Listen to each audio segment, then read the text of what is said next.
Good morning students, कैसे हैं आप सब। आज इस वीडियो में हम एथिकल इश्यूज़ को लेकर थोड़ा सा और आगे डिस्कस करेंगे। जैसा कि लास्ट वीडियो में हमने देखा कि कुछ एथिकल इश्यूज़ रहते हैं एडवर्टाइजमेंट के साथ, तो उनके लिए क्या कुछ कोई ऐसी ऑर्गेनाइजेशन बनाई गई है या उन एथिक्स को फुलफ़िल करने के लिए, उन एथिक्स के ऊपर चलने के लिए विज्ञापनकर्ताओं को या एडवर्टाइजमेंट जो स्पॉन्सर करते हैं या एडवर्टाइजमेंट्स करने वाले जो मैन्युफैक्चरर हैं या फिर जो प्रोड्यूसर्स हैं, उनके लिए क्या कोई कोड ऑफ कंडक्ट है। इस तरीके का सीन होना बहुत ज़रूरी है, क्योंकि अगर ऐसा नहीं होगा तो उनके अनएथिकल जो बिहेवियर है उसके ऊपर हम कंट्रोल कैसे कर पाएंगे। तो उसके लिए हम देख सकते हैं कि इंडिया में एक काउंसिल की स्थापना की गई है जिसका नाम है advertising standards council of India. Short form में इसको हम एसकी कहेंगे। एडवर्टाइजमेंट्स के एथिकल इश्यूज़ को सॉर्ट आउट करने के लिए और ये देखने के लिए क्या एडवर्टाइजमेंट्स जो हैं वो अपने जो उनके कहे गए शब्द हैं या जो उनके स्टेटमेंट्स हैं उनके ऊपर खरी उतरती है या नहीं है। क्या कोई विज्ञापन इस तरीके का नहीं हो रहा है कि जो चीट कर रहा है, जो गुमराह कर रहा है, जो डाउट्स क्रिएट कर रहा है कस्टमर के लिए और कस्टमर को एक तरीके से धोखा दे रहा है, बेवकूफ़ बना रहा है। इस तरीके के विज्ञापनों पर रोक लगाने के लिए एसकी की स्थापना की गई।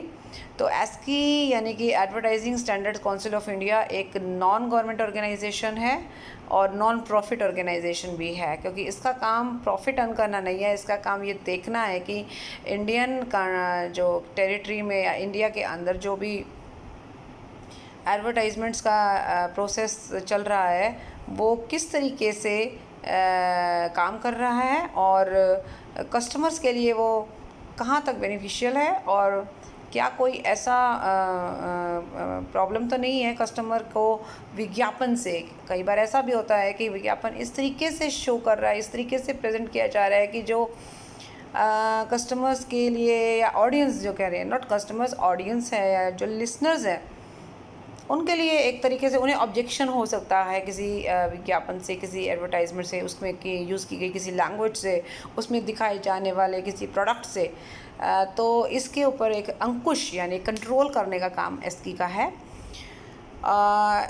इसके अंदर आप देख सकते हैं कि अगर मैं इसके बात करूं ओरिजिन की या इसके एक तरीके से स्टार्टिंग की, तो 1985 में ये स्टार्ट किया गया था इंडिया में। इस काउंसिल का निर्माण किया गया था और इसमें 4 मेन पार्ट्स हैं इस एक तरीके से, क्योंकि हम जानते हैं कि किसी भी एडवर्टाइजिंग इंडस्ट्री में कौन कौन लोग शामिल हो सकते हैं। विज्ञापन करने वाले, विज्ञापन करवाने वाले, मीडिया और उसके अलावा जो भी प्रोफेशनल हैं जो उसके साथ जुड़े होते हैं। तो वो एक तरीके से काफ़ी लंबी चेन है एडवर्टाइजिंग के प्रोसेस के साथ जुड़े हुए लोगों की।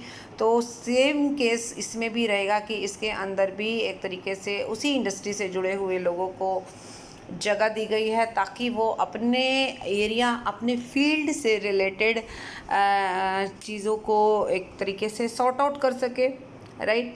एक तरीके से एक ये इंडिपेंडेंट एनजीओ टाइप है जो सोशल एस्पेक्ट्स को, एथिकल एस्पेक्ट्स को ध्यान में रखकर काम करता है। और इसका मेन जो मकसद है वो एडवर्टाइजमेंट्स के प्रति जो ऑडियंस यानी जो लिसनर है या ऑडियंस है उसके दिमाग में एक अच्छी इमेज क्रिएट करना है।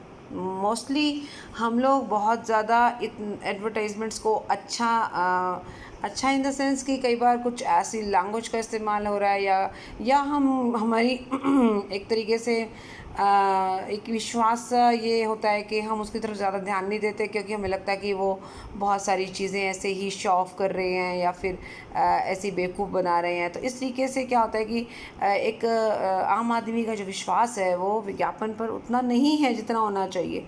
तो उस विश्वास को बनाए रखने के लिए ज़रूरी है कि उन शिकायतों पर, उन बातों पर ज़रूर फोकस किया जाए जो विज्ञापन से रिलेटेड है, राइट। तो इसका जो एम है वो पब्लिक का कॉन्फिडेंस जो है लेना है।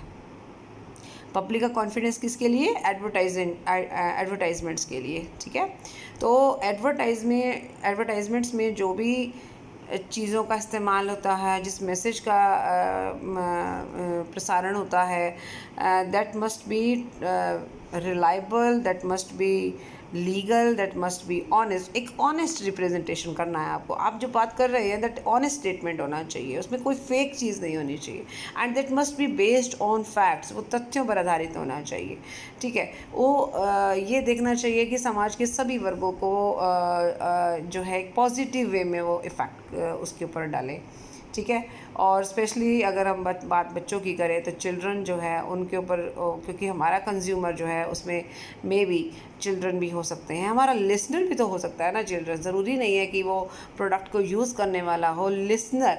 क्योंकि फ़र्स्ट इंप्रेशन आपका कहाँ रहेगा, जब आप कोई भी एडवर्टीज़मेंट देखोगे या आप सुनोगे तो वहाँ आपका आपके ऊपर एक इम्प्रेशन पड़ता है। वो चीज़ तो ख़रीद कर यूज़ करने की सीन तो वो बाद में आता है। ठीक है, वो एक अलग बात है। फिलहाल हम बात कर रहे हैं कि विज्ञापन जो हम देखते हैं, जो एडवर्टाइजमेंट्स हम देखते हैं, उसका हमारे मन मस्तिष्क पर या हमारे व्यवहार पर उसका क्या प्रभाव पड़ता है, वो बहुत इम्पॉर्टेंट है।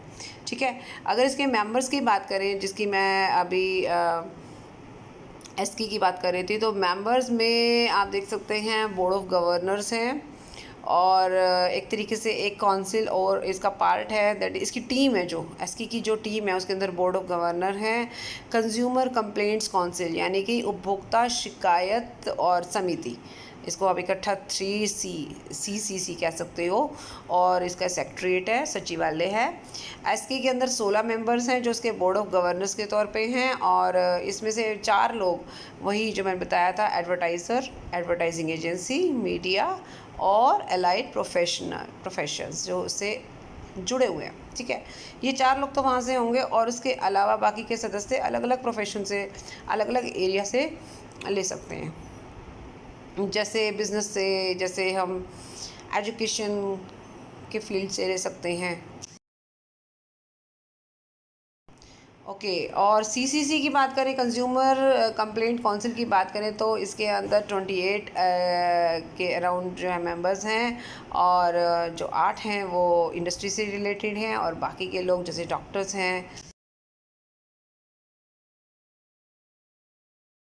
हैं, लॉयर्स हैं, जर्नलिस्ट हैं, एकेडमिशियन हैं, ये सब हो सकते हैं। अलग अलग फील्ड, जो अलग अलग अपने अपने फील्ड के एक्सपर्ट्स हैं, उनको मेंबर के तौर पर लिया जा सकता है। सीसीसी का यानी CCC का जो डिसीजन होता है, जो इसके टीम का एक बड़ा हिस्सा है सीसीसी, उनका डिसीज़न अंतिम होगा, फाइनल होगा।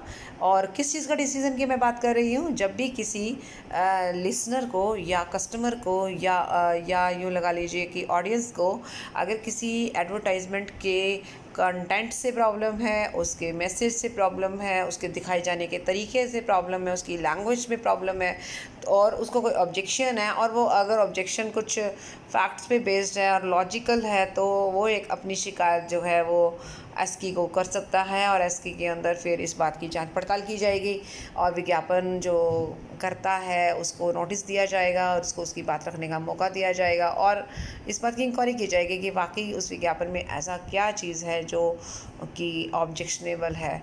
तो इस तरीके से उसकी शिकायत का समाधान किया जाएगा, और ये एक प्रोसेस के थ्रू होगा। ठीक है, तो एडवर्टाइज़र को जो है एक चांस दिया जाएगा अपनी बात को डिफेंड करने का, और जो उसके अगेंस्ट कंप्लेंट हुई है उसके अगेंस्ट अपनी बात रखने का। और अगर एसकी को भी ये लगता है कि वाकई में इस तरीके की प्रॉब्लम है, तो उस एडवर्टाइज़र को उस ऐड को हटाने का आदेश दिया जा सकता है, उसको विड्रॉ करने का आदेश दिया जा सकता है, या फिर उसको मॉडिफाई करना पड़ेगा, उसको चेंज करना पड़ेगा। अगर लैंग्वेज में प्रॉब्लम है तो लैंग्वेज चेंज करनी होगी, कंटेंट में प्रॉब्लम है, उसको दिखाए जाने में प्रॉब्लम है, कुछ ऐसे जेस्चर्स का इस्तेमाल कर रहा है, कोई बॉडी लैंग्वेज इस तरीके की यूज़ की जा रही है जो कि रॉन्ग है, जो कि ऑब्जेक्शनेबल है, राइट, तो उस चीज़ को मॉडिफाई करना होगा उसे। ठीक है, एक तो ये बात हो गई। मैं थोड़ा सा और भी कंटेंट लेकर चल रही हूँ इसके साथ साथ। तो आप देख सकते हो कि जो एसकी का सेटिंग हुई है वो किस पर्पज़ से हुई है। तो ऑब्जेक्टिव क्या है मैंने बता ही दिया, जो भी एडवर्टाइजमेंट्स होती हैं उसकी एक अच्छी इमेज क्रिएट करने के लिए, और अगर कोई भी इस तरीके के एडवर्टाइजमेंट्स हो रहे हैं उन पर रोक लगाने के लिए, पब्लिक के अंदर, सोसाइटी के अंदर उनकी एक अच्छी छाप रहे, उनकी एक रिस्पेक्ट और एक तरीके से एक डिसेंसी उनकी बनी रहे, ठीक है। और ऐसे सभी ट्रांजैक्शंस से या ऐसे सभी जो भी व्यवहार है या जो भी इस तरीके की एक्टिविटीज़ हैं जो सोसाइटी में एक्सेप्टेबल नहीं हैं, उनको हटाने के लिए, ठीक है, इसका जो है निर्माण किया गया है। इसका प्रोसेस मैंने आपको बता ही दिया है, लेकिन थोड़ा सा मैं और इसको यहाँ पे डिटेल में लेके जाऊँगी। वहाँ मैंने थोड़ा सा जनरल तरीके से बताया था। यहाँ पर क्या होगा कि जो भी काउंसिल होगी इसकी, वो उसके पास अगर कोई शिकायत आती है तो इसके संबंध में हम क्या करेंगे, मतलब एसकी क्या करेगी, उस एडवर्टाइज़र को और या उसकी एजेंसी को एक नोटिस दिया जाएगा जिसमें वो उनको बोला जाएगा कि आप अपने क्लेम्स, अपने फैक्ट्स लाइए और अपनी बात के सब पक्ष में आप अपना कोई भी एविडेंस रखिए, राइट। तो एक तरीके से आगे छानबीन करेंगे। कंज्यूमर कंप्लेंट काउंसिल जो होगा, ग्राहक शिकायत जो काउंसिल है वो इसकी समाधान करेगी, ओके। और उसके बाद अगर उन्हें लगता है कि सही है ये शिकायत, तो ऑब्वियसली उस एडवर्टाइजमेंट में कुछ चेंजेस करने के लिए या उसको बिल्कुल हटाने के लिए निर्देश जारी होंगे, ओके। और अगर वो ऐसा नहीं करते हैं, अगर एडवर्टाइज़र को लगता है ऐसा नहीं है, तो फिर उसके लिए फिर और आगे का प्रोसेस होगा, उसके खिलाफ फिर कार्रवाई की जाएगी, ओके।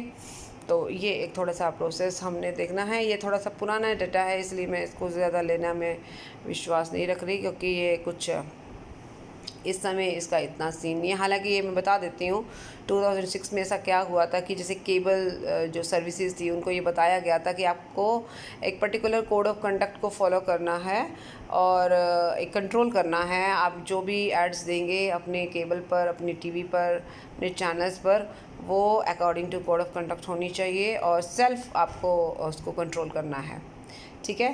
कोड क्या है सेल्फ रेगुलेशन का on advertisings adopted by ASCI. ASCI ने क्या कोड दिया है देख लेते हैं एक बार। ऑब्वियसली जनरल सी बातें हैं, कोई ऐसा कुछ टिपिकल नहीं है इसमें। जैसे कोई भी जो एडवर्टाइजमेंट किया जाएगा उसमें जो भी बात आप रखते हो या आप कोई कंपैरिजन करते हो, दो प्रोडक्ट के बीच में कंपैरिजन कर रहे हैं, स्टेटमेंट जो भी आप दे रहे हो फैक्ट्स पर बेस्ड होनी चाहिए। ऐसे नहीं है कि आप कुछ भी बोल रहे हैं और उसके पीछे कोई आधार नहीं है, आपका वो नहीं है। आप किसी भी कॉम्पिटिटिव अगर कोई प्रोडक्ट है, कोई दूसरा प्रोडक्ट है, ऑल्टरनेट प्रोडक्ट है, उसके साथ अगर आप कंपैरिजन कर भी रहे हो तो बाकायदा आपके पास स्ट्रॉन्ग बेस होना चाहिए। ऐसे नहीं है कि सिर्फ आप दूसरे प्रोडक्ट को नीचा दिखाने के लिए या उनको इन्फीरियर बताने का ही आपका मकसद है। आपका बात कोई फैक्ट पे बेस्ड है या नहीं है, ये बहुत ज़रूरी है।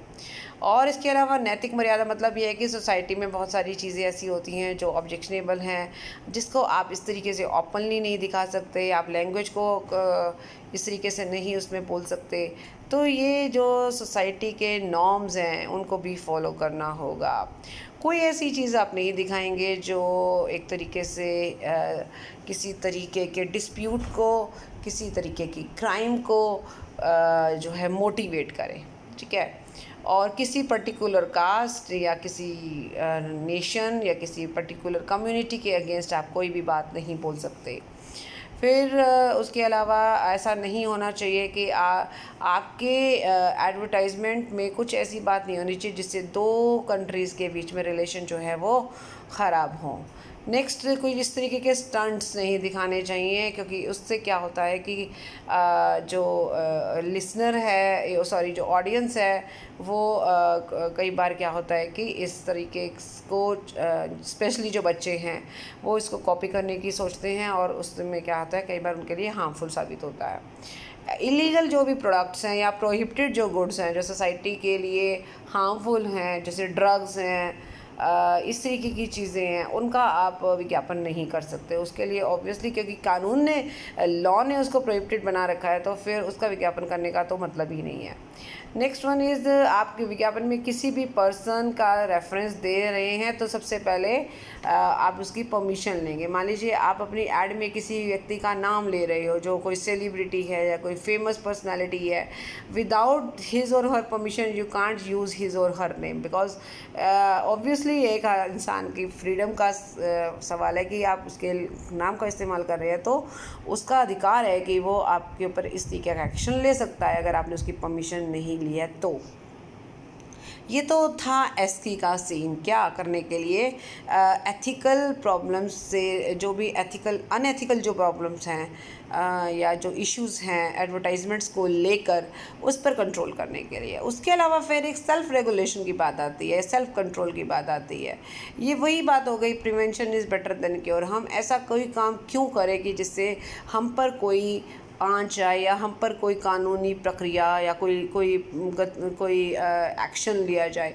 तो अच्छा यही है कि हम अपने आप को खुद ही कंट्रोल करें। उसके लिए हम देख रहे हैं कि यहाँ पर जो एडवर्टाइज़र है या जो एडवर्टाइजमेंट एजेंसीज़ हैं वो कंट्रोल करती हैं। स्पेशली इस जो भी एडवर्टाइजमेंट्स करवाने वाले व्यक्ति हैं, फॉर एग्जांपल मैन्युफैक्चरर है या प्रोड्यूसर्स हैं, जो कॉरपोरेट्स हैं, वो अपनी एजेंसी को जिस एजेंसी की भी सेवाएं ले रहे हैं वो एडवर्टाइजमेंट्स कराने के लिए, उनको ये एक तरीके से गाइडलाइंस दे सकते हैं कि भाई आपने हमारे विज्ञापन में इस तरीके की कोई भी कंटेंट नहीं रखना है और इन रूल्स और इन रेगुलेशन का आपको पालन करना है। तो जब आप उनको क्लियरली ये बात समझा देंगे तो इस तरीके की कोई गलती नहीं होएगी। Next one is self regulation by industry.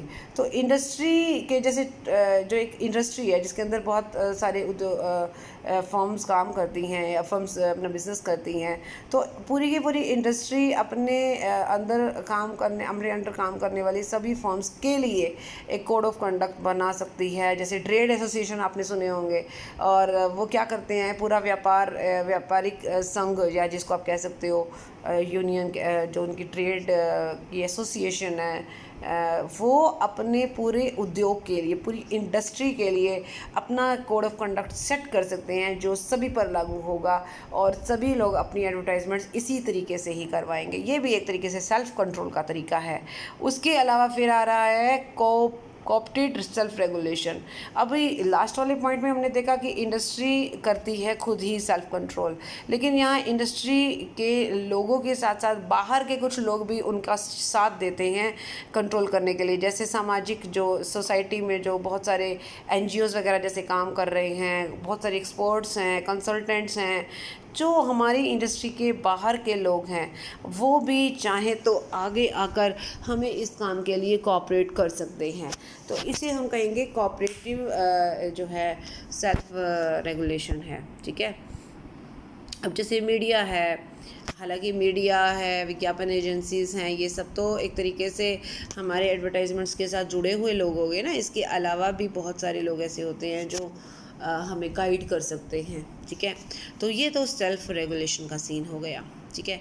अब आ जाता है next, suggestions for controlling excessive advertisements. कई बार हम देखते हैं कि एक लिमिट से ज़्यादा विज्ञापन आते हैं।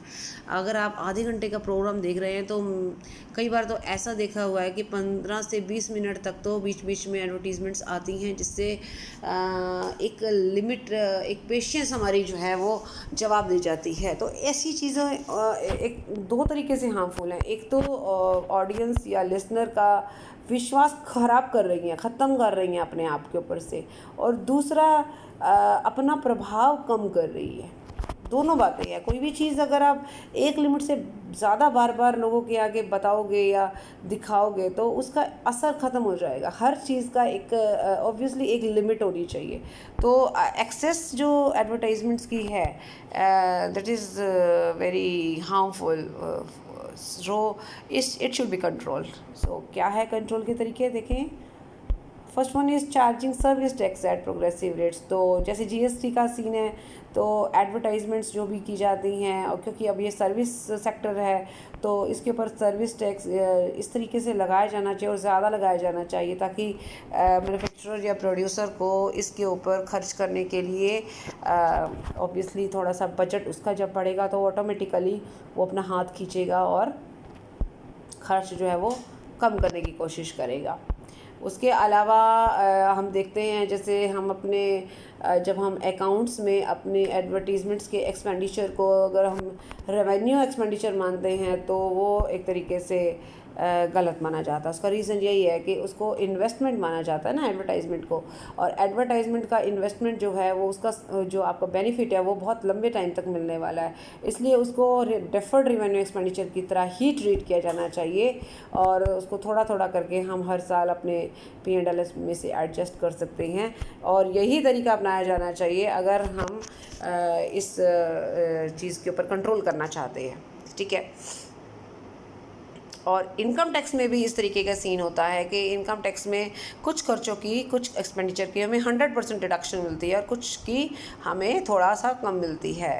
तो वो देखना पड़ेगा कि क्या हमारे कई बार क्या होता है कि इनकम टैक्स डिपार्टमेंट अपने रूल्स में कई बार कुछ संशोधन या कुछ अमेंडमेंट करता है, लेकिन अभी तक का फ़िलहाल जो सीन है वो यही है कि जिस तरीके से जैसे हम अगर रिसर्च वगैरह में कोई पैसा खर्च करते हैं उसकी हमें 100% डिडक्शन मिलती है, लेकिन अगर हम एडवर्टाइजमेंट पे करते हैं तो उसकी जो हमें डिडक्शन उतनी शायद ना मिले। तो इसीलिए ये ज़रूरी है कि इस तरीके के रूल्स बनाए जाए जो एडवर्टाइज़र को, एडवर्टाइजमेंट जो एजेंसीज़ हैं, एजेंसीज़ का तो काम है एडवर्टाइजमेंट करना, उनको काम मिल रहा है तो वो कर रहे हैं, लेकिन मेन जो विज्ञापन करता है, जो मैन्युफैक्चरर है, जो प्रोड्यूसर है, वो करवा रहे हैं, तो उनका अगर माइंड डाइवर्ट किया जाए और उनको ये एक तरीके से मोटिवेट किया जाए कि आप रिसर्च की तरफ ज़्यादा पैसा खर्च करो बजाय एडवर्टाइजमेंट में ज़्यादा खर्च करने से, तो भी एक तरीके से एक्सेस जो है वो कम हो जाएगा इस पर खर्च का। नेक्स्ट हमारा पॉइंट है treating excessive ad expenses as non permissible item for income tax. ये मैं बता ही चुकी हूँ कि इनकम टैक्स के पॉइंट ऑफ व्यू से भी जो भी अलाउड एक्सपेंसेस होती है उसमें एक लिमिट निर्धारित होनी चाहिए। मान लीजिए अगर हम एडवर्टाइजमेंट पे जितना भी खर्च कर रहे हैं तो ऐसा भी किया जा सकता है कि उसका 20% या 30% ही डिडक्टिबल हो, बाकी डिडक्टिबल ही ना हो। उससे क्या होगा कि एडवर्टाइज़र को थोड़ा सा सोचना पड़ेगा इस बारे में, क्योंकि उसको खर्चे की कटौती नहीं मिलेगी। इसलिए फिक्सेशन ऑफ कोटा, सरकार को जैसे मीडिया पे या कोई भी मीडिया जो हम चूज़ करते हैं एडवर्टाइजमेंट के लिए, तो उसका एक कोटा फिक्स करना चाहिए कि आप इस पे इतने मिनट की ऐड दे सकते हैं या इस चैनल पे इतने सेकंड्स की ऐड ही एलिजिबल है। तो जब कोटा फिक्स हो जाएगा, जब आपका टाइम पीरियड फिक्स हो जाएगा, देन उसके ज़्यादा जो है कोई भी मैन्युफैक्चरर जो है अपनी एडवर्टाइजमेंट नहीं करवा पाएगा।